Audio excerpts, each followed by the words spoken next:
Vamos ver agora, nesse momento, um comentário desse pacto. Porque o Pacto de Lausanne ele é amplamente considerado como um dos documentos teológicos mais importantes, né, do movimento evangélico. Na cerimônia de encerramento do Congresso de Lausanne sobre evangelização, em 1974, o Billy Graham e muitos dos principais líderes da igreja, ao nível global, assinaram então um documento que não tardou a espalhar-se por todo o mundo.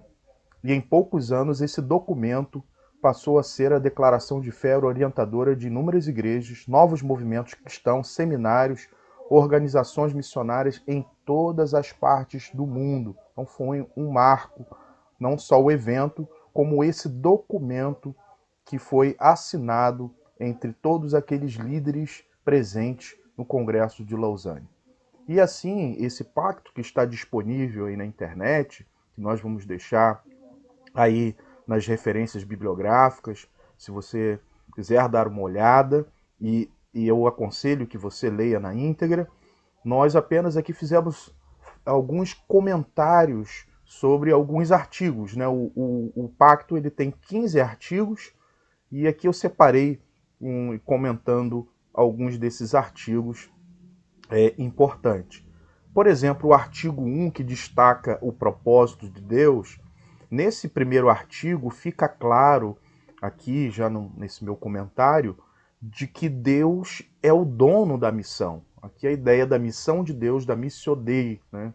De que Deus chamou um povo do mundo para o mundo, como servos e testemunhas, para estender o seu reino e edificar o seu povo e glorificá-lo em tudo. Então esse é o propósito de Deus, porque ele é o dono da missão e ele chamou esse povo do mundo para o mundo, né, para ser servo e testemunha do seu reino aqui na terra. No segundo e terceiro artigo, né, nos artigos 2 e 3, a gente vê, por exemplo, a ideia fundamental da palavra de Deus. Veja que aqui já fica claro que esse movimento não é um movimento liberal.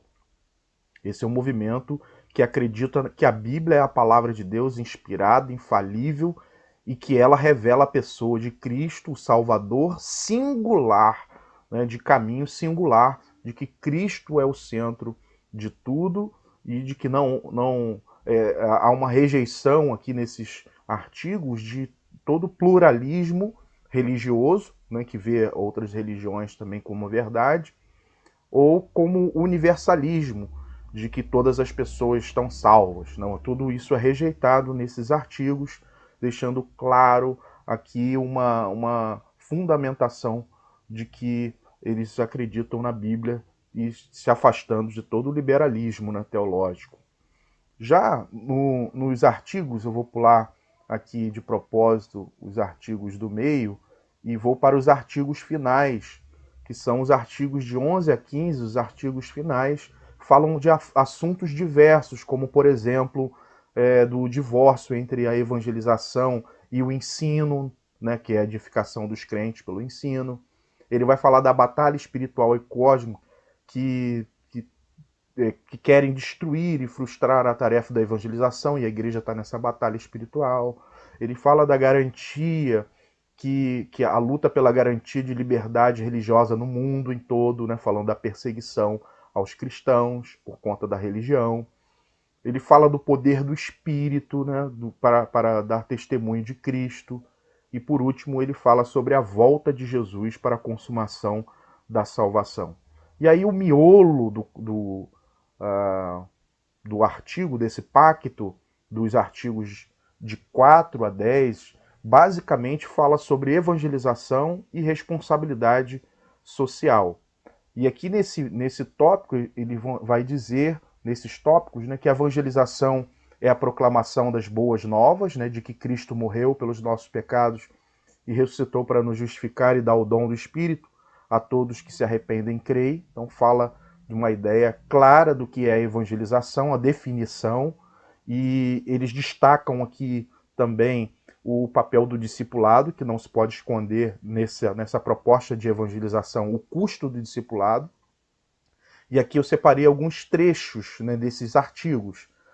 Por exemplo, eles dizem aqui, os resultados da evangelização inclui a obediência a Cristo, o ingresso em sua igreja e um serviço responsável no mundo.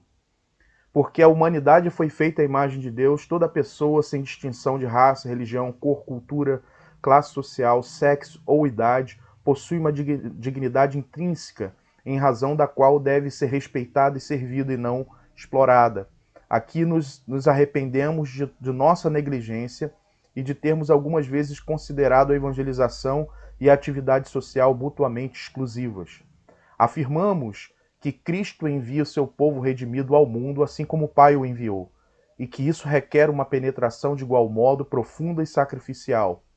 A evangelização também nos convoca à unidade, porque o ser um só corpo reforça o nosso testemunho, assim como a nossa desunião enfraquece o nosso evangelho de reconciliação. Todas as igrejas, portanto, devem perguntar a Deus e a si próprias o que deveriam estar fazendo tanto para alcançar suas próprias áreas, como para enviar missionários para a outras partes do mundo. Todos nós estamos chocados com a pobreza de milhões de pessoas e conturbados pelas injustiças que a provocam.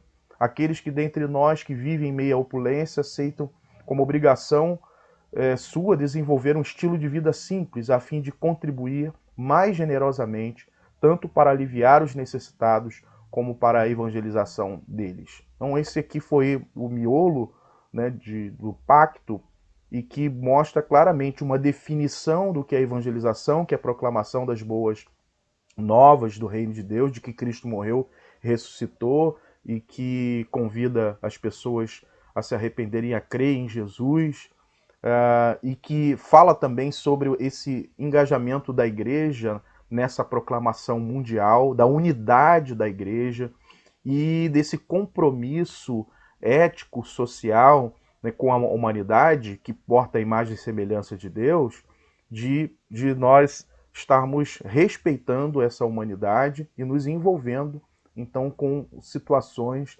onde, de maneira sacrificial, como aqui é destacado, para que o evangelho integral, né, de maneira completa, chegue a essas pessoas. E ele até termina aqui, como nessa última frase que eu citei, falando como os cristãos deveriam viver uma vida de simplicidade para que possa sobrar mais, para que a gente possa financiar mais a obra missionária em todo o planeta, né, a obra evangelística em todo o planeta. E é claro, ele destaca nesse momento a inseparável, né, segundo esse pacto, de não considerar como excludentes, né, a questão da evangelização e atividade social.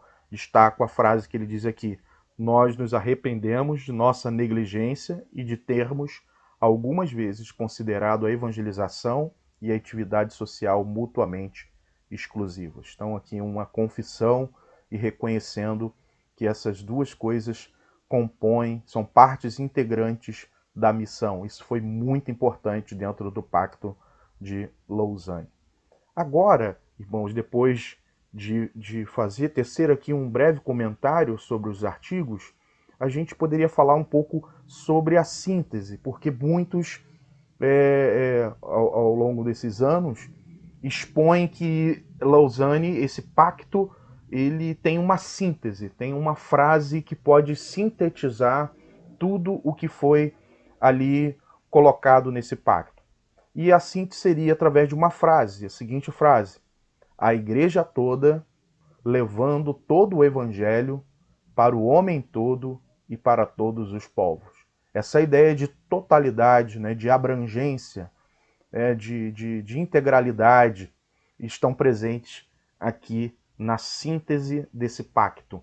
A igreja toda levando todo o evangelho para o homem todo e para todos os povos. Essa frase resume e sintetiza bem o Pacto de Lausanne. Então vamos ver aqui. A igreja toda, o que seria isso?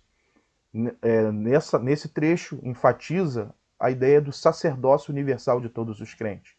A missão não só deve ser cumprida por uma elite missionária, mas por todos os discípulos de Jesus. Todo o evangelho, a igreja toda levando todo o evangelho, essa ideia de todo o evangelho, é as boas novas do reino de justiça e igualdade. Um evangelho de palavras e obras. A evangelização e a justiça social, como já falamos anteriormente no PAC, nos artigos, são partes integrantes da missão da igreja. São coisas distintas, evangelização é uma coisa, justiça social é outra, porém inseparáveis dentro do contexto do reino de Deus e da missão da igreja. Para o homem todo, todo o evangelho para o homem todo. É, portanto, um evangelho de transformação integral, que visa não só salvar a alma, aqui, claro, uma crítica ao movimento que pensava a salvação apenas em nível escatológico, da salvação da alma para a eternidade. Mas aqui no pacto resgata essa ideia de que o homem possui dimensões materiais, econômicas, políticas, psíquicas, e que esse evangelho integral ele atinge e precisa atingir o homem em toda a sua totalidade, né? Uma alma e o corpo, para todos os povos. Assim, esse evangelho de boas novas de Cristo, ele é universal. É universal porque é para todos os povos, etnias, raças, todos os povos. Todos os povos, línguas e nações precisam ser alcançadas por esse evangelho. Lembrando, irmãos, que mais de 2 bilhões de pessoas ainda não ouviram falar sobre Cristo. E a gente tem alguns movimentos como Janela Verde, Janela 1040 e outros que mostram essa realidade dos povos que não foram alcançados. Parece um tópico óbvio, né? De falar, para todos os povos. Claro, sim, mas muitas igrejas, muitas pessoas hoje sequer sabem dessa estatística e não se interessam e não se envolvem no alcance dos povos que ainda não foram alcançados. Então, Lausanne reforça, resgata e traz essa ideia do evangelho, da universalidade do evangelho. O evangelho é para todos, todos os povos.